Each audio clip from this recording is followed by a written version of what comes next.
رو میکشید، قتل خیارهم، و خون میریزید، به راحتی خون انسان میریزید، جان انسان براتون حرمت نداره و اهمیت نداره. بعد این قسمت بعدی رو خیلی دقت کنید. و عمل فیهم عمل کسری و قیصر.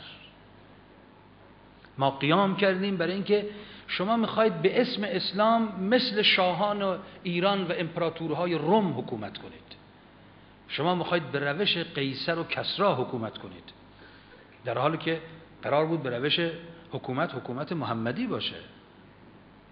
قرار بود حاکمان در کاخها زندگی نکنن مثل شاهان و امپراتورهای روم و ایران. قرار بود حاکمان در سطح ضعیفترین مردم باشند، زندگی ساده و زاهدانه. ما برای این قیام کردیم در کربلا. اینا فلسفه قیام عاشورا از زبان مسلم ابن عقیل چند دقیقه قبل از شهادتش. عبرت‌های عاشورا ایناست.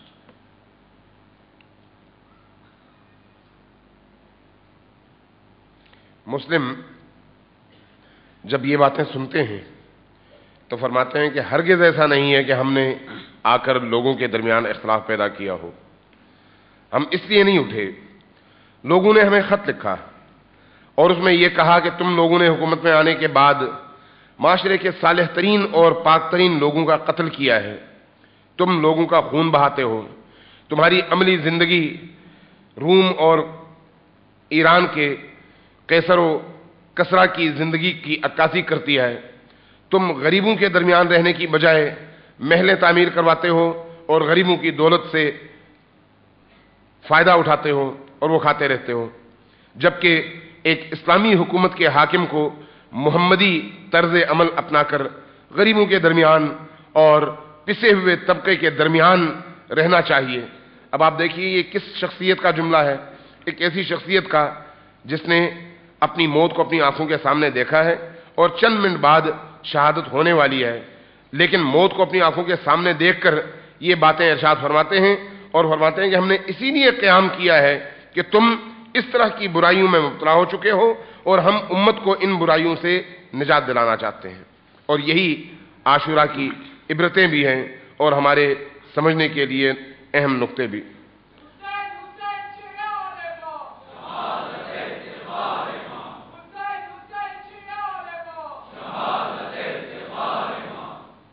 میگه مسلم میفرماد که اتیناهم لنأمر بالعدل. قیام عاشورا ما قیام کردیم برای عدالت، برای اینکه حقوق همه مردم از بیت المال مساوی باشه، برای اینکه حاکمان بیش از مردم از بیت المال نخورند، برای اینکه همه حقوق مردم امانت خداست، برای که حاکمان باید در خدمت خلق و مردم باشند، نه مردم در خدمت حاکمان. اینا تعابیر مسلم ابن عقیله. میگه انا ندعو الی حکم الکتاب، ما میخوایم حکومت قرآنی باشه، برای این قیام کردیم. بعد اون میبینه که آبروش رفت، جوسازی میکنه، رو میکنه به مسلم جوری که مردم بشنون. میگه شماها که شراب میخورید باز حالا ما رو نصیحت میکنید؟ شما خودتون بدعتگذار در اسلامی، تمام این کاراتون، این قیامتون، اینا همه بدعته. مسلم در حالی که تمام سر و روی بدنش خونینه در زنجیر میگه به خدا خود و مردم میدانند که دروغگو هستی. من شراب خوردم، جوسازی اینجوری، دروغ اینطور. انک احق من احدث فی الاسلام ما لم یکن. ما بدعت گذاشتیم؟ قیام برای عدالت بدعته؟ شما بدعت گذاشتید که حکومت به نام اسلام برخلاف اصول اسلام، حکومت غیر عادلانه به نام دین، این بدعت بزرگ رو شما گذاشتید. ما با بدعت داریم مبارزه میکنیم. بدعت بزرگ کاری است که شما کردید. آدم کشی، شکنجه، مسله کردن مردم. شما اهل لهو و لعب و بازی با قدرت و حکومتید. شما خون مردم را، خون انسان میریزید بر اساس غضب و عداوت شخصی. شما برای منافعتان و به کمترین سوء ظنی انسانها را میکشید. الحمدلله رضینا بالله حکما بیننا و بینکم. اما ما میگه ما، تو فکر نکن ما از مرگ میترسیم، سپاس خدای را برای همین وضعیتی که الان من دارم. خیلی تعبیر عجیبیه. مسلم میگه سپاس خدای را برای اینکه الان من در زنجیرم و به سمت شهادت میرم. الحمدلله، سپاس خدای را، ما راضیم به مشیت الهی، خداوند بین ما و شما داوری خواهد کرد.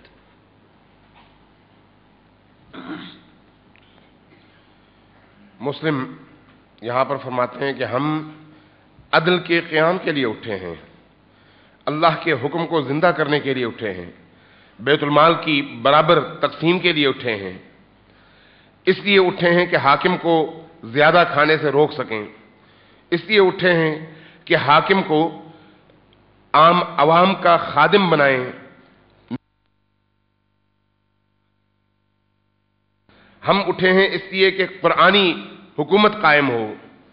जब इब्न ज़ियाद ने ये जुमले सुने और उसको अपनी बेइज्जती का एहसास हुआ तो कहने लगा, तुम लोग तो शराब पीते हो और शराब पीने के बाद आज हमें नसीहतें कर रहे हो।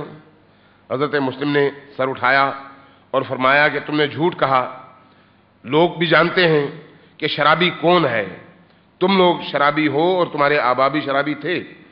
बिदअत हमने नहीं, तुमने पैदा की है। हम बिदअत का मुकाबला करने के लिए उठे हैं।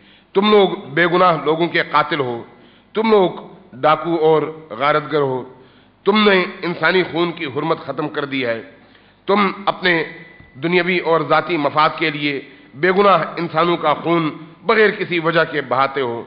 और मैं अल्लाह का शुक्र अदा करता हूँ कि आज इस हालत में तुम्हारे सामने खड़ा हूँ। गोया जंजीर में जकड़ा हुआ सरापा जख्मी एक इंसान यूं हमदे बारी ताला बयान करता है और कहता है कि मैं अल्लाह की रज़ा पर राज़ी हूँ और खुदा का शुक्र अदा करता हूँ, हम्द बजा लाता हूँ कि आज इस हदफ के लिए मैं उठा और इस आलम में मैं अल्लाह की बारगाह की तरफ सफ़र कर रहा हूँ और शहादत की तरफ महवे सफ़र हूँ। و این جمله که آخرین جمله مسلمه و فلسفه عاشوراست. ابن زیاد میگه که اتظن ان لک فی الامر شیئا، فکر میکنی حق با توه، حق با شماست؟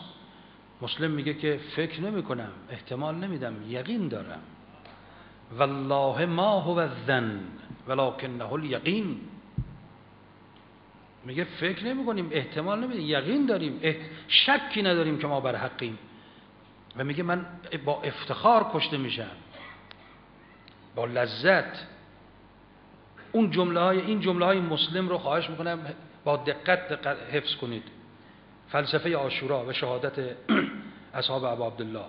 به اون میگه شما اظهرتم المنکر، زشتی ها رو علنی کردید و بهش افتخار کردید.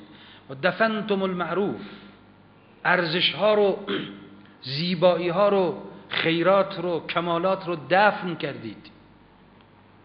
و تأمرتم علی الناس بغیر رضا منهم، بر مردم با استبداد و دیکتاتوری حکومت میکنید، به زور، بدون رضایت مردم. مردم نمیخوان شما رو.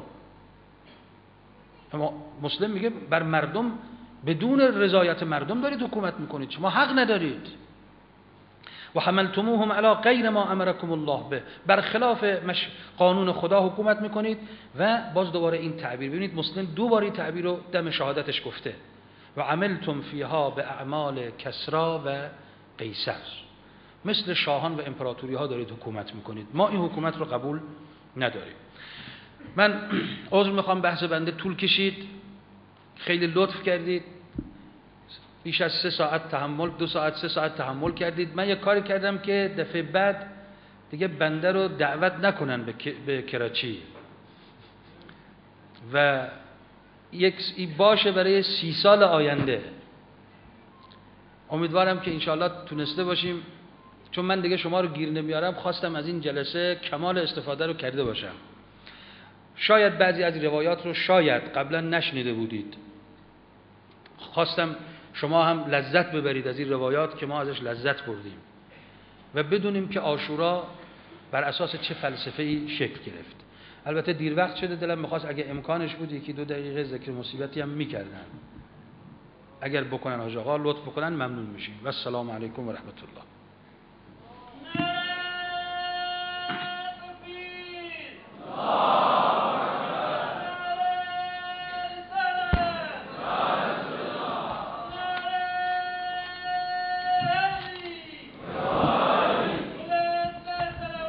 اللہ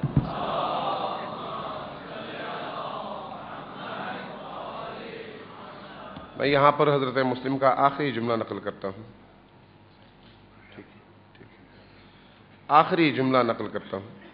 وہ یہ ہے کہ جب ابن زیاد نے پوچھا کیا تم اپنے آپ کو حق پر خیال کرتے ہو اور سمجھتے ہو کہ تم حق پر ہو، تو حضرت مسلم اٹھے اور فرمایا کہ نہیں، میں گمان اور خیال نہیں کرتا، بلکہ مجھے یقین ہے کہ میں حق پر ہوں، اور میں فخر کے ساتھ شہادت کی طرف سفر کر رہا ہوں، اس لیے کہ تم نے برائیوں کو عام کیا، اور برائیوں کو عام کر کے تم نے اس پر فخر کیا، تم نے نیکیوں کو دفن کیا اور اس پر فخر کیا، تم لوگوں پر طاقت کے زور پر حاکم رہے اور حکومت کی، اور تم سمجھتے ہو کہ تم کامیاب ہو، تم خدا کے قانون کی خلاف ورزی کر رہے ہو.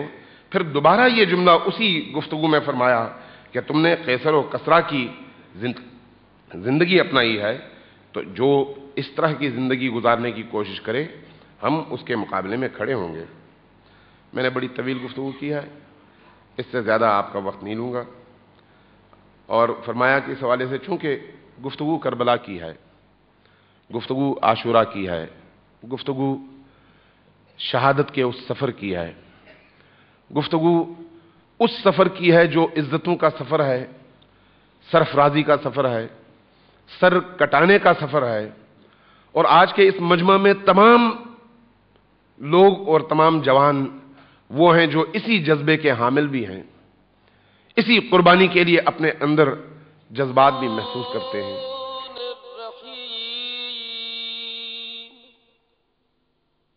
اللهم كن لوليك الحجة ابن الحسن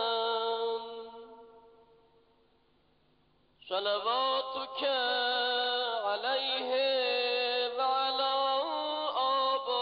آبائه في هذه الساعة وفي كل ساعة